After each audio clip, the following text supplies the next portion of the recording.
Hello viewers, welcome to ICSE Board Class 10 Biology episode 1.3.6 and we are with chapter Principles of Genetics. So our chapter is Principles of Genetics, and in the last episode we have talked about dihybrid cross, dihybrid ratio as well as law of independent assortment. Here in this episode I am going to solve one example where you will be having a dihybrid cross that would be other than what Mendel has used. If you remember the dihybrid cross that what we have done in the previous episode, in that one we have taken the characteristics, color of the seed and the shape of the seed. Here we are going to select something else just in order to make you understand how the dihybrid cross works if it is asked in the board examination.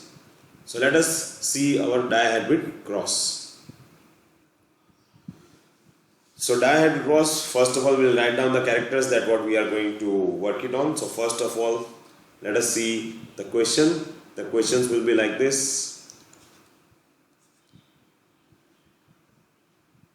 Okay, so this is about, it was about like 300 times. So now it is there. I want to get rid of it. Okay, so here obtain the dihybrid ratio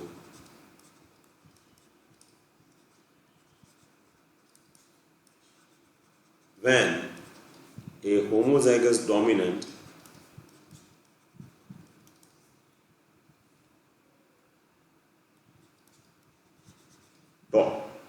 plant with round seeds crosses with homozygous recessive short plant having wrinkled seeds. So this is our question. This is our example. So what is our example says? Obtain the dihybrid ratio. So we have to obtain dihybrid ratio. So it has given one plant with a homozygous dominant tall with round seeds crosses with homozygous recessive short plant with a wrinkled seed. So we have characters, two characters we are having. So our answer starts from here. So first of all we will write down the characters. I'm just getting rid of it. So here characters.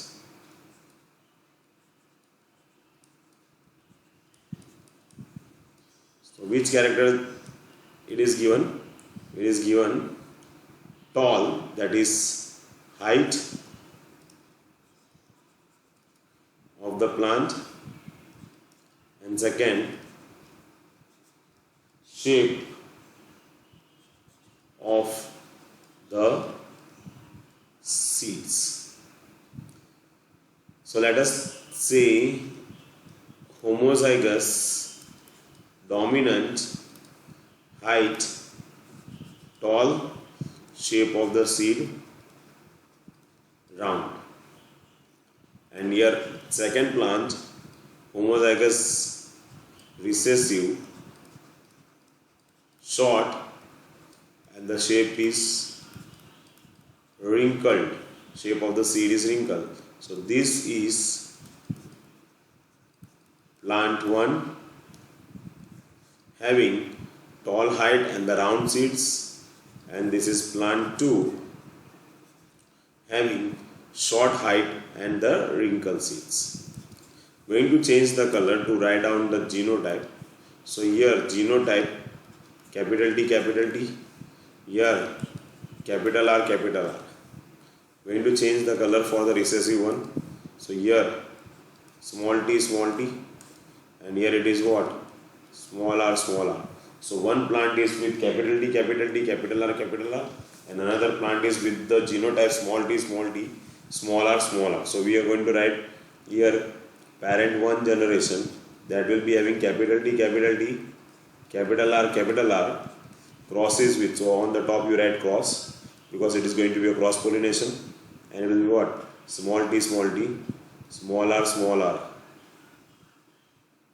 So this is which generation?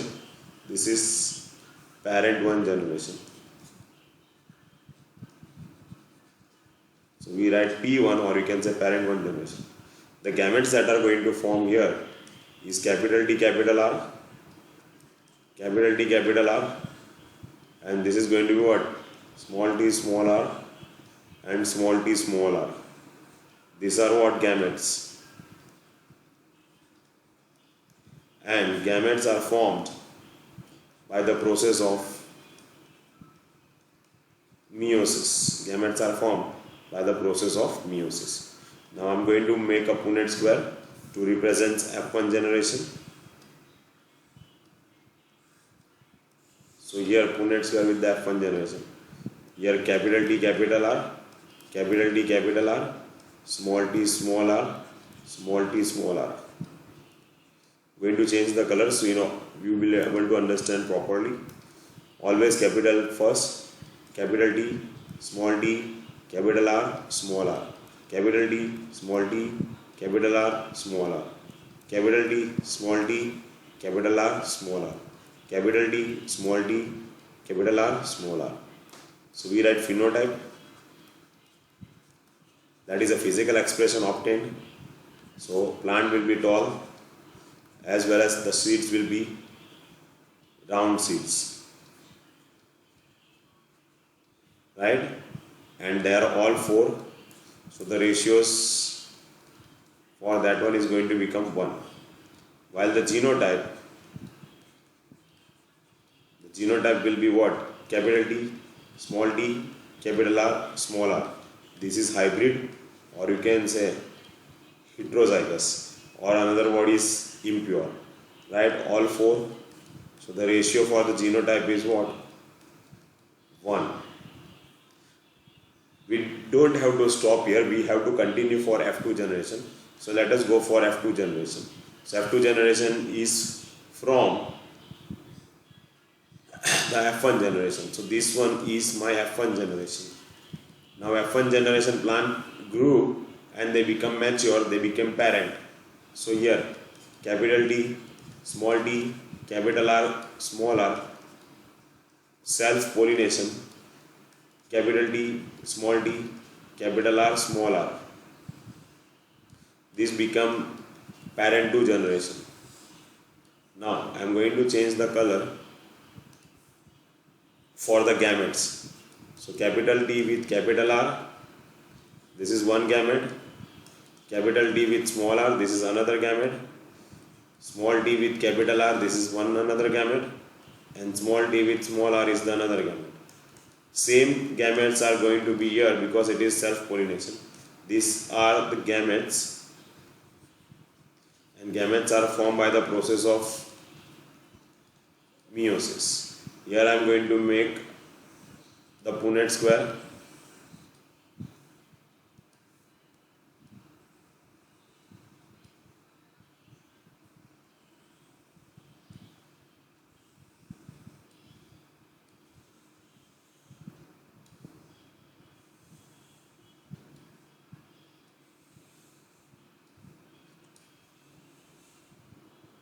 And then we'll fill it up.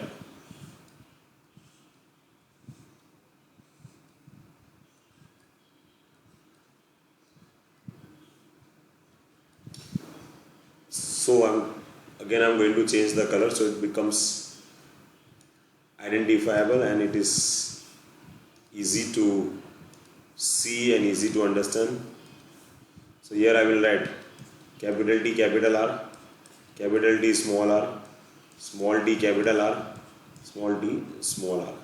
Same gametes here, capital T, capital R, capital T, small r, small t, capital R, and capital small t, small r. Then this one with this one, so it is going to be, I am going to change the color once again. Here capital T, capital T, capital R, capital R, capital T, capital T, capital R, small r, capital T, small t, capital R, capital R, capital T, small t, capital R, small r. I hope you understood. This one and this one here. This one and this one here. So likewise, you have to fill up the whole checkerboard. It is Punnett square. Again, purposefully I am going to change the color. Here, capital T, capital R, small r, capital T, small r, capital T, small t, capital R, small r, capital T, small t, small r. Again, I am going to change the color. So here, capital T, small t, capital R, capital T, small t, capital R, small t, capital R, small t, capital R, small r. I hope you understood how it goes.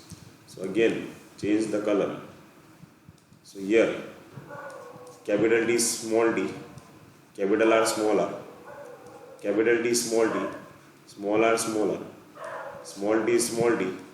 capital R, small r, small t, small r. Then we'll write down, according to Mendel it was phenotype. So we'll finish it up with the phenotype. We don't require to go for the genotype. So phenotype, which one you are going to have? Tall and round. So capital T and capital R. Then comes tall and wrinkled. Capital T, small r. Then comes short and round. That is small t, capital R. Then comes short and wrinkled. That is small t, small r. If you want me to write, I can write it like this. Here capital T, capital R. Capital T, small r.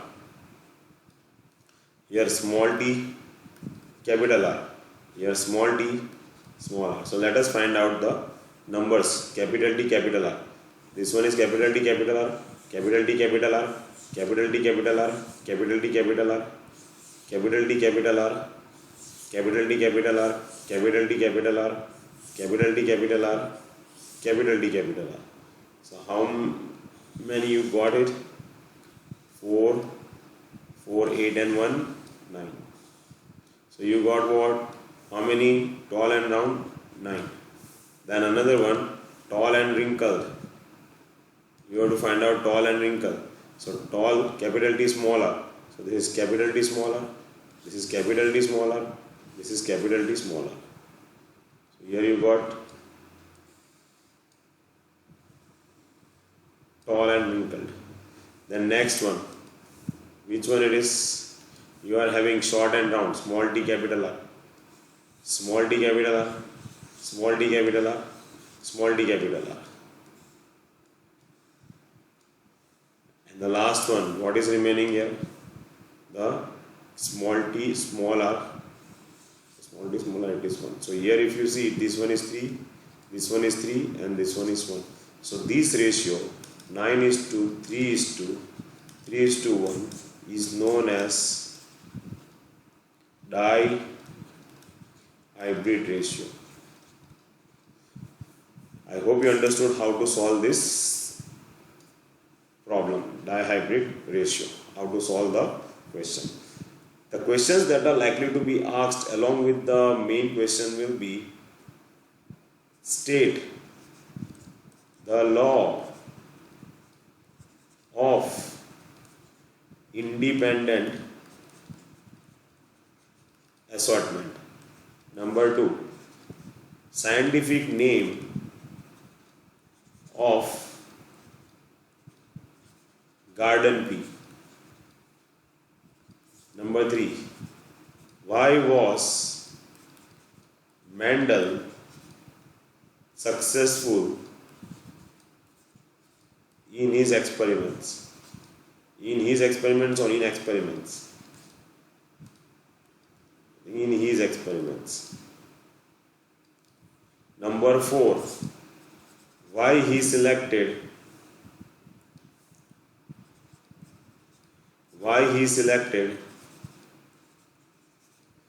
Pisum sativum.